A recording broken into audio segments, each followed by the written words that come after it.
जैसे कि दोस्तों मैं अपनी पहली वीडियो में आपको कॉन्शियस माइंड और सब कॉन्शियस माइंड का मीनिंग ब्रीफली एक्सप्लेन कर चुकी हूँ, लेकिन फिर भी आपके रिमाइंडर के लिए मैं आपको एक लाइन में सब कॉन्शियस माइंड का मीनिंग बताती हूँ।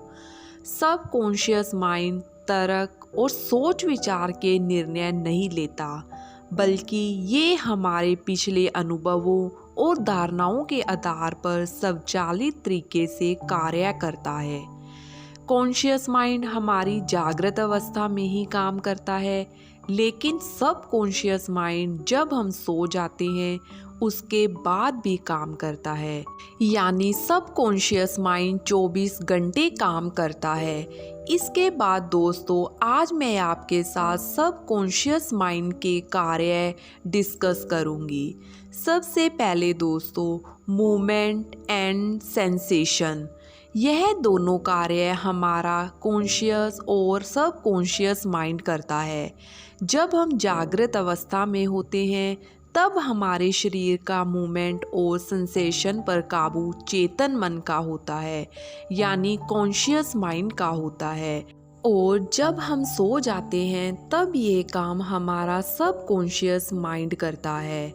इसके बाद दोस्तों रिफ्लेक्सेस, सब कॉन्शियस माइंड की ये शक्ति हमें आपातकालीन स्थितियों से बचाती है, जैसे अग्नि पर पैर पड़ते ही अचानक हटा लेते हैं, शाम को देखकर उल्टे ही भाग खड़े होते हैं, सीढ़ी से गिरते गिरते संभल जाते हैं। उसके बाद दोस्तों टेलीपैथी, ईश्वर ने हमारे मन मस्तिष्क में एक ट्रांसमीटर और एक रिसीवर फिट कर रखा है, जो इतना शक्तिशाली है कि पूरे ब्रह्मांड में इतनी शक्तिशाली मशीन किसी इंसान ने नहीं बनाई।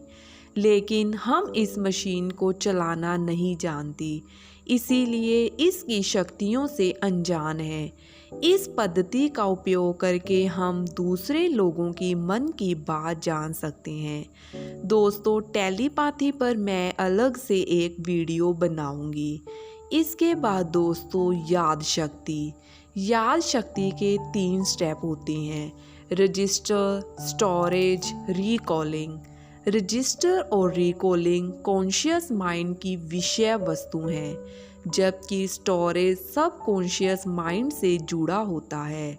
यदि स्टोरेज सही से हुआ है तो रिकॉलिंग आसान हो जाती है। इसके बाद दोस्तों अंतर आत्मा की आवाज़, जब भी हम कोई गलत कार्य करते हैं तो अंदर से आवाज़ आती है, ये गलत है। भगवान ने इंसान को गलत कार्य से रोकने के लिए उसके भीतर ये रडार सेट कर रखा है, जो सब कॉन्शियस माइंड के कंट्रोल में है। इसके बाद दोस्तों त्रिकाल ज्ञान, हमारे सब कॉन्शियस माइंड से भविष्य वर्तमान कुछ भी नहीं छुपा है। ये त्रिकालदर्शी है, ये भविष्य की घटनाओं को भांप लेता है और कभी कभार हमें चेतावनी भी देता है।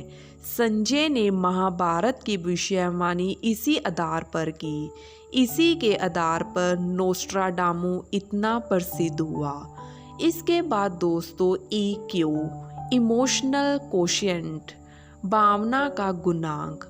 उच्च IQ ही सफलता का मानक नहीं है, बल्कि EQ व्यक्ति को सफल बनाता है।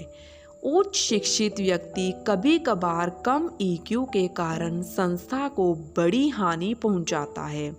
अभिनेत्री दिव्या भारती, हिटलर, गुरुदत्त सब बहुत उच्च IQ थे, पर इनमें EQ उच्च नहीं था। इन सब ने आत्महत्या की थी। EQ बढ़ाने के लिए पॉजिटिव भावनाओं को बढ़ाना होगा। भावनाएं 2 प्रकार की होती हैं दोस्तों, एक पॉजिटिव भावना और दूसरी नेगेटिव भावना।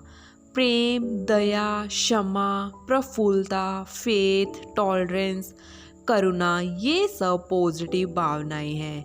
और डर, क्रोध, घृणा, ईर्ष्या, सैडिज्म, चिंता, निर्दयता, ये सब नेगेटिव भावनाएं हैं। इसके बाद दोस्तों आयोजन करना, ज़्यादातर प्लानिंग हम कॉन्शियस माइंड से करते हैं। इसको ह्यूमन प्लानिंग कहते हैं, जिसमें हम अक्सर फेल हो जाते हैं। तब हम कहते हैं मैन प्रपोजेस बट गॉड डिसप्रपोजेस।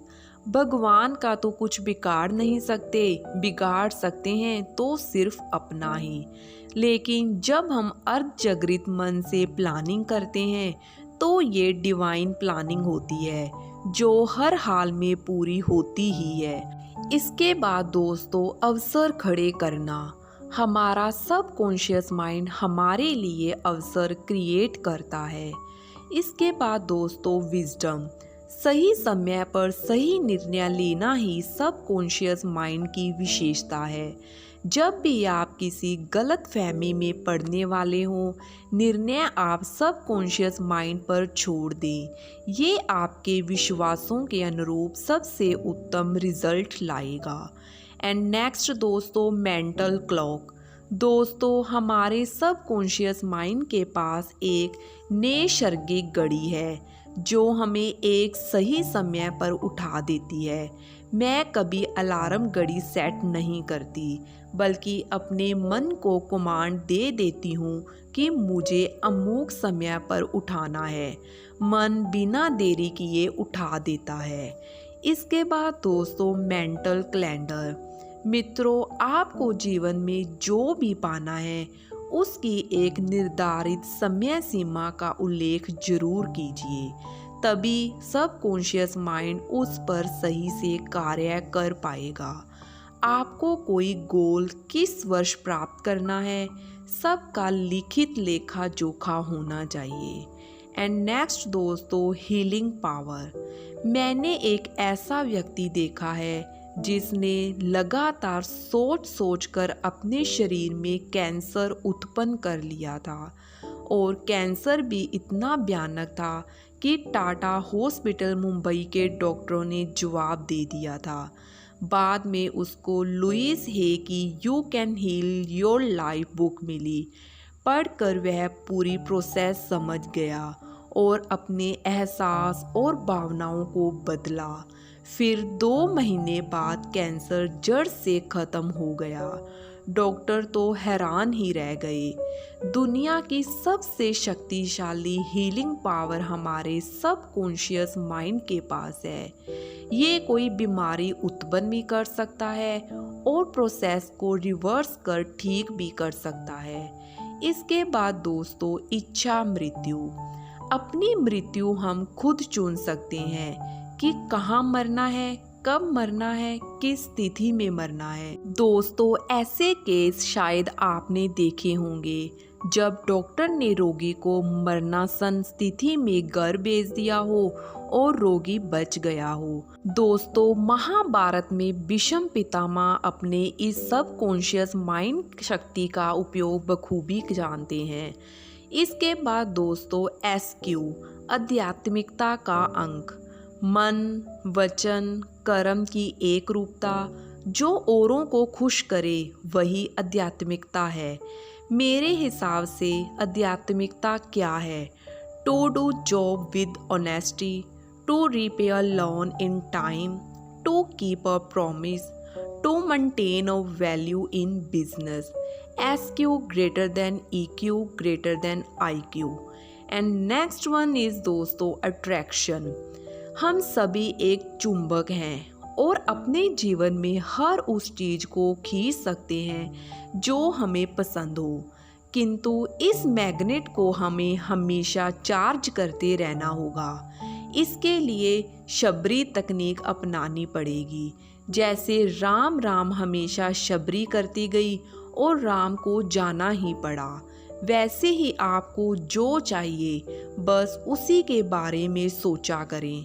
पैसा चाहिए तो पैसा पैसा पैसा, पावर चाहिए तो पावर पावर, अंतक अवृत करते रहें। ये हर हाल में आपकी दुनिया में प्रकट होगा। नेक्स्ट दोस्तों, पेन कंट्रोल। शरीर के किसी भी अंग के दर्द का काबू हमारे सबकॉन्शियस माइंड के पास है। नेक्स्ट वन इज दोस्तों, निजी भगवान। दोस्तों, हर धर्म में भगवान से हम क्या चाहते हैं? प्रेरणा, ऊर्जा, मार्गदर्शन, ये सब कॉन्शियस माइंड हमें देता है। इसीलिए हमें इसे हर एक व्यक्ति का निजी भगवान कह सकते हैं। सारे विश्व के ऊपर असर। जब तानसेन ने दीपक राग गाया तो आग भड़क उठी। ताना रेरे ने राग मल्हार गाया तो बारिश होने लगी। सीता मैया की एक कमांड से धरती फट गई और सिर्फ राम नाम लिखने से पत्थर तैरने लगे। कौन सा विज्ञान ये सब की व्याख्या करता है? ये सब कॉन्शियस माइंड की शक्तियाँ हैं। श्री रविशंकर जब बंगलोर में अंतर्राष्ट्रीय आश्रम में होते हैं तब उनकी ध्यान साधना से बादल आते हैं, बरसते हैं। आप कभी भी आश्रम में जाकर ये देख सकते हो। वहाँ के सांप, बिच्छुओं, हिंसक जानवरों तक में से हिंसा खत्म हो गई है। वहाँ हमेशा हरियाली रहती है। ये श्री रविशंकर महाराज की सब कॉन्शियस माइंड की शक्तियों का एक छोटा नमूना मात्र है। उसके बाद दोस्तों, control over every part of body. महान महर्षि योगी जिन्होंने श्री रविशंकर और डॉक्टर चोपड़ा को मेडिटेशन सिखाया, जब खुद ध्यान में होते थे तो हवा में ऊपर उठ जाते थे। इसको योगिक फ्लाइंग कहते हैं। हमारा सब कॉन्शियस माइंड परम शक्तिशाली है। इसका हमारे शरीर के हर भाग पर काबू होता है। इसके बाद दोस्तों, क्रिएटिव थिंकिंग। थिंकिंग दो प्रकार की होती है, ordinary thinking and creative thinking.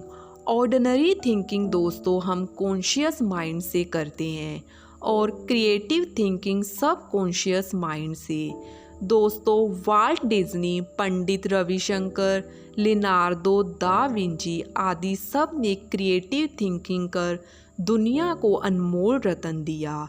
Leonardo da Vinci को वाइजेस्ट मैन ऑफ वर्ल्ड कहा जाता है। लास्ट वन है दोस्तों, स्वास्थ्य। जब भी आपसे कोई पूछता है कैसे हो, आप क्या कहते हो? फाइन। ये कहने का मतलब है आप अपने सब कॉन्शियस माइंड को कह रहे हैं कि सब ठीक है, कुछ करने की ज़रूरत नहीं है। सब कॉन्शियस माइंड हमारे ऑटोनोमियस नर्वस सिस्टम पर पूरा कंट्रोल रखता है, जो हमारे शरीर में पाचन, श्रावण, हार्मोन पैदा करना आदि के नियंत्रण के लिए जिम्मेदार होता है। जब भी हम कॉन्शियस माइंड के माध्यम से कोई भी नेगेटिव कमांड सब कॉन्शियस माइंड को देते हैं तो बीमारी पैदा होती है। अच्छे स्वास्थ्य के लिए आप अपने सब कॉन्शियस माइंड को खुद अच्छे सुझाव देते रहें। इसीलिए दोस्तों, आप हमेशा एक ऑटो सजेशन बोल सकते हैं, मेरा स्वास्थ्य कल जितना अच्छा था आज उससे भी और ज़्यादा अच्छा है। दोस्तों, ये थे सब कॉन्शियस माइंड के कुछ टाइप्स। हो सकता है इससे आपकी ज़िंदगी में भी कोई बदलाव आ सके। धन्यवाद दोस्तों।